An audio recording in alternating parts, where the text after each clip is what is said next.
سے پاک ہے. لہذا جو ہمیشہ سے زندہ ہے اسی کا حق ہے کہ اس کو پکارا جائے. جو ہمیشہ سے قائم ہے اسی کا حق ہے کہ اسی سے مدد مانگی جائے. سونے سے پاک ہے، اونگ سے پاک ہے. ہیبت کیسی ہے؟ من ذا الذی یشفع عندہ الا باذنہ. کوئی کسی میں ہمت ہے کہ اس کے سامنے دم مار سکے اس کی اجازت کے بغیر؟ علم کیسا ہے؟ ما بین ایدیہم وما خلفہم، آگے اور پیچھے، ماضی اور حال، مستقبل. زمین تو ویسے ہی چھوٹی سی ہے. اس کائنات کا لوگ جو تلاش کر رہے ہیں وہ پاگل ہو جاتے ہیں کہ یہ اتنی بڑی کائنات کس نے بنا دی، کیسے بنا دی، وہ کیا نظام ہے. یہ ایک بہت بڑا طبقہ نا جو کہتا ہے کہ خود بخود ہو گیا، یہ خود بخود ہو گیا، دھماکہ ہوا خود بخود ہو گیا. ایک مثال دیتا ہوں. یہاں ایک دھماکہ ہو اور آپ سارے اڑتے ہوئے بستروں کے اوپر جا کے لیٹ کے آرام سے سو جاؤ، کیا یہ ممکن ہے؟ یہاں سے دھماکہ ہو اور اب اڑتے ہوئے دسترخوان پہ پہنچ کے سحری کھانا شروع کر دو، کیا یہ ممکن ہے؟ ایک دھماکہ ہو اور لوہا بندر بن جائے، یہ ممکن ہے؟ لوہا تلوار بن جائے، یہ ممکن ہے؟ اللہ تعالیٰ بیٹا گمراہی سے بچائے. یہ کیسا دھماکہ ہے؟ ایک کائنات میں دھماکہ ہوا اور کس دھماکے سے تو چیزیں تباہ ہوتی ہیں، برباد ہوتی ہیں، ٹوٹتی پھوٹتی ہیں. آج کل گندم تل رہی ہے نا ہمارے سارے پنجاب میں، تو گندم میں دھماکہ ہوا اور ساری گندم اڑ کے بوریوں میں فٹ ہو کے ٹرک پہ چڑھ گئی اور منڈی بھی پہنچ گئی. تو اگر میں یہ کہوں سارے کہیں کہ بڑے بے وقوف ہو، اور میں کہوں کہ تم کہتے ہو دھماکے سے ہر چیز اپنے آپ سیٹ ہو گئی، تو تم تو مجھ سے بڑے بے وقوف ہو. ایک آسٹریلیا کا سائنسدان تھا، مجھے نام بھول گیا.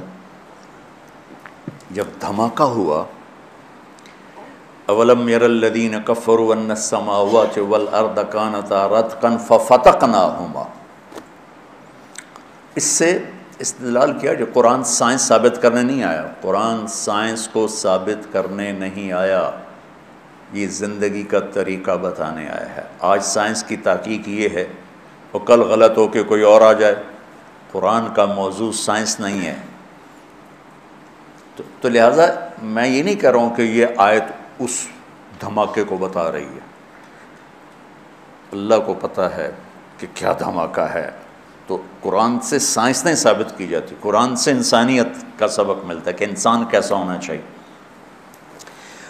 تو اس کا میں نے ریسرچ پڑھی تھی کہ جس وقت دھماکہ ہوا تو دو چیزیں پیدا ہوں.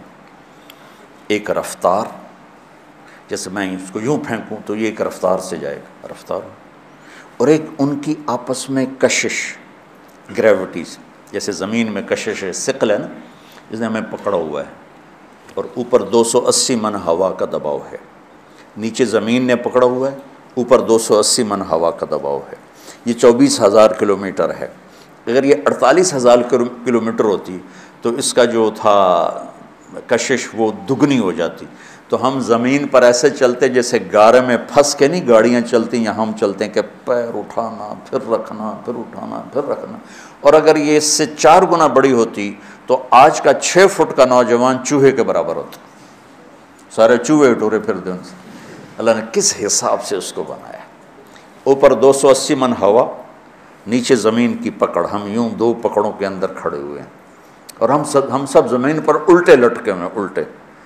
میں ایک دفعہ چھپکلی کو دیکھ رہا تھا، میں نے کہا یا اللہ پٹھی ٹوری جاندی ہے چھت پہ. تو تھوڑی دیر بعد مجھے خیال ہے تو بھی تو پٹھا ہی پڑا ہوا ہے. یہ زمین ہے، یہ میرے پاؤں ہیں، یہ میرا سر ہے، میں یوں ہوں. شہنشاہ اعظم ہے. تو وہ لکھتا ہے کہ رفتار اور کشش میں 1 سیکنڈ کے 10 کروڑویں حصے کے برابر اگر کمی بیشی 1 سیکنڈ ٹک یہ 1 سیکنڈ ہو گیا. وہ مثال دے رہا تھا. 1 سیکنڈ کو 10 کروڑ حصوں میں تقسیم ہی نہیں کیا جا سکتا. وہ مثال دے رہا تھا. 1 سیکنڈ کے 10 کروڑویں حصے میں اگر رفتار بڑھ جاتی تو کائنات گم ہو جاتی. اگر کشش بڑھ جاتی تو کائنات سکڑ کے پھر زیرو ہو جاتی. تو اس کو یہ خود ہی بن گئی. کیسے ہو سکتا ہے؟ ما بین ایدیہم وما خلفہم، کل کائنات اس کی. علامہ اقبال رحمۃ اللہ علیہ جیسا شاعر نہ عربوں میں دیکھا ہے نہ عجموں میں دیکھا ہے. وہ کہتے ہیں ہیچ چیزے خود بخود چیزے نشد، ہیچ آہن خنجرے تیغے نشد، ہیچ حلوائی نشد استاذ کار تا غلام شکر ریزے نشد، مولوی ہرگز نشد مولا روم تا غلام شمس تبریز نشد. وہ کہتے ہیں کوئی چیز خود بخود بھلا بن جاتی ہے. لوہا پڑے پڑے چھری بن جائے گا. ماں کے پیٹ سے کوئی حلوائی پیدا ہوتا ہے، وہ سیکھتا ہے.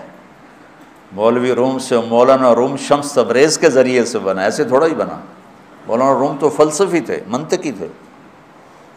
عجم پہ فلسفہ غالب تھا، عرب پہ قرآن غالب تھا. پھر عرب مغلوب ہوئے، عجم غالب ہوئے، تو پھر فلسفہ ہی سب کچھ بن گیا. فلسفہ رہ گیا تلقین غزالی نہ رہی، رہ گئی رسم اذاں روح بلالی نہ رہی. فلسفہ رہ گیا تلقین غزالی نہ رہی. تو یہ پڑھا رہے تھے مسجد میں، ان کی کتابوں کا ڈھیر سامنے رکھا ہوا تھا اوس کے پاس. تو شمس تبریز آئے، دیہاتی شکل، گنوار جیسے ہوتے نا، بدو. تو بڑے معصوم انداز میں مولانا روم سے پوچھا این چیست، وہ کتابیں تھیں، کہ یہ کیا ہے؟ تو انہوں نے دیکھا دیہاتی ہے، تو انہوں نے بڑے تکبر سے کہا این آن است کہ تو نمی دانی. ارے پاگل، یہ وہ جو تو نہیں جانتا. تو وہ ایک دم آگے بڑے، کتابوں کو دھکا دیا. وہ ترتیب سے پڑھی تو یوں دھکا دیا، ساری حوض میں جا گری. تو انہوں نے کہا تیرا بیڑا بڑھ جاوے، نام مراد ایک ہی کی تھے. کوئی پریس تو تھا نہیں، جاؤ بھائی اردو بازار سے نہیں خرید کے لے آؤ. تو ہاتھ سے لکھا تھا. تو نے میری زندگی کی محنت برباد کر دی. تو وہ کھڑے ان کی گالیاں سنتے رہے. پھر حوض میں اترے اور ایک کی کتاب کو نکالیں، خشک بالکل، اور سامنے رکھ دیں. اس یوں جھاڑیں مٹی نکلو سامنے، ساری کتابیں خشک کی خشک نکال کے باہر. اب مولانا روم بولے این چیز، یہ کیا ہے؟ تو اب تبریز بولے این آن است کہ تو نمی دانی، یہ وہ ہے جو تو نہیں جانتا ہے. مولوی ہرگز نشد مولا روم تا غلام شمس تبریز نشد. میں گیا ہوں ان کے دربار پر، حاضری دی تھی جب ترکی ہماری جماعت گئی. ہماری تشکیل نہیں تھی، کونی ہے. میں نے کہا میں نے جانا ہے مولانا روم. ہم نے پورا فلائٹ لی اور 8 گھنٹے فلائٹ لیٹ ہو گئی. جہاں وہ ایئرپورٹ پر بیٹھ ہماری تباہی پھر گئی. تو شمس تبریز بھی وہیں ہیں اور مولانا روم بھی وہیں ہیں، لیکن پھر نصیب اپنا اپنا ہے. شمس تبریز کے مزار پر چند لوگ تھے اور مولانا روم کے مزار پہ میلہ لگا ہوا تھا. اور ایک عجیب بات بتاؤں، جتنے ہم مسلمان تھے اس سے زیادہ غیر مسلم تھے وہاں. اللہ کا تعارف. اللہ کون ہے؟ لا الہ الا ہو. جو لا کہا وہ لا ہوا، وہ لا بھی اس میں لا ہوا، جز لا ہوا، کل لا ہوا، پھر کیا ہوا؟ اللہ ہوا. تو اللہ کیسا ہے؟ لا الہ الا ہو، اس جیسا کوئی ہے ہی نہیں. وَلَمْ يَكُنْ لَهُ كُفُوًا أَحَدٌ.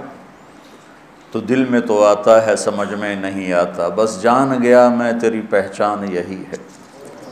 لا تدركه الأبصار وهو يدرك الأبصار وهو اللطيف الخبير. لا تراه العيون ولا تخالطه الظنون ولا يصفه الواصفون ولا تغير الحوادث ولا يخشى الدوائر. يعلم عدد قطر الأمطار وعدد ورق الأشجار وعدد ما أظلم عليه الليل وأشرق عليه النهار ويعلم مكائيل البحار ومثاقيل الجبال. لا تواري منه سماء سماء ولا أرض أرضا ولا بحر ما في قعره ولا جبل ما في وعره. کیا سبحان، یہ اللہ ہے، یہ اللہ ہے. ایک بدو نے یہ دعا مانگی جو میں نے آپ کو دہرائی، تو اس کے بعد اس نے اللہ کی تعریف کر کے پھر دعا مانگی، یا اللہ اجعل خیر عمری آخرہ و خیر عملی خواتیمہ و خیر ایامی یوم القاک فیہ، یا اللہ آخری حصہ عمر کا بہترین کر دے، آخری عمل زندگی کا بہترین کر دے، اور ملاقات کا دن سب سے خوبصورت کر دے۔ تو آپ یہ سن رہے تھے، اس اونچی آواز میں دعا مانگ رہا تھا، تو آپ نے حضرت بلال سے پوچھا تیرے پاس کچھ ہے؟ کہا جی ایک سونے کی ڈلی پڑی کر لیا۔ کو میرے بھائی ادھر آؤ، کہ یہ آپ کو گفٹ کر رہا ہوں، ہدیہ۔ کہا جی بہت مہربانی۔ پھر آپ نے فرمایا تجھے خبر ہے میں نے تمہیں یہ ہدیہ کیوں دیا ہے؟ کہ لصلۃ بینی و بینک، کا رشتہ داری کی وجہ سے؟ کہا نہیں، رشتہ داری کی وجہ سے نہیں، بحسن ثنائک علی اللہ، ابھی تو نے اللہ کی خوبصورت تعریف کی ہے، اس پر تمہیں یہ دیا ہے۔ تو اللہ اس کو کتنا دے گا؟ لا الہ الا ہو۔ اور کیسا؟ الحی، موت سے پاک، ہمیشہ زندہ، القیوم، ہمیشہ قائم، اونگنے، اور الحی القیوم کی پھر مزید وضاحت ہے، لا تأخذہ سنۃ ولا نوم۔ یہ نہیں اللہ نے کہا لا ینام ولا ینعس، لا ینام ولا ینعس میں ایک چیز کی نفی نہیں ہوتی کہ نیند تو آ رہی ہے لیکن قابو کر لیتا ہے، اونگ تو آ رہی ہے قابو کر لیتا ہے۔ تو اگر ہوتا نا لا ینام ولا ینعس تو پھر اس مفہوم کی نفی نہیں ہوتی تھی۔ تو لا تأخذہ میں اس کی نفی ہے کہ اس کو نیند آتی ہی نہیں، وہ اونگتا ہی نہیں، وہ نیند اور اونگ سے پاک ہے۔ ایک دفعہ موسیٰ علیہ السلام سے ان کی قوم نے پوچھا تیرا رب سوتا ہے؟ تو یہ بنی اسرائیل بھی عجیب بادشاہ قوم تھی، 40 سال موسیٰ علیہ السلام کے ساتھ رہے اور اتنے بڑے بڑے معجزے دیکھے، سمندر پھٹا اور جو آیات مبینات تھی وہ دیکھی، کیا کچھ نہیں دیکھا، اور سمندر سے پار ہوئے، فرعون غرق ہوا، پھر چند قدم چلے تھے تو آگے لوگ پتھر کی پوجا کر رہے تھے، تو کہنے لگے موسیٰ ایک خدا ہمیں بھی لے کر دو، اجعل لنا الہا کما لہم آلیہ۔ عقلوں بالکل ہی پیدل ہے انسان۔ تو میرا رب کیا ہے؟ سونے سے پاک ہے، اونگنے سے پاک ہے، لہذا جو ہمیشہ سے زندہ ہے اسی کا حق ہے کہ اس کو پکارا جائے، جو ہمیشہ سے قائم ہے اسی کا حق ہے کہ اسی سے مدد مانگی جائے، جس کو اس رب نے بنایا اور پیدا کیا اور ماں کے پیٹ سے نکالا، قبر کے پیٹ میں اتار دیا اور اپنے پاس بلا لیا۔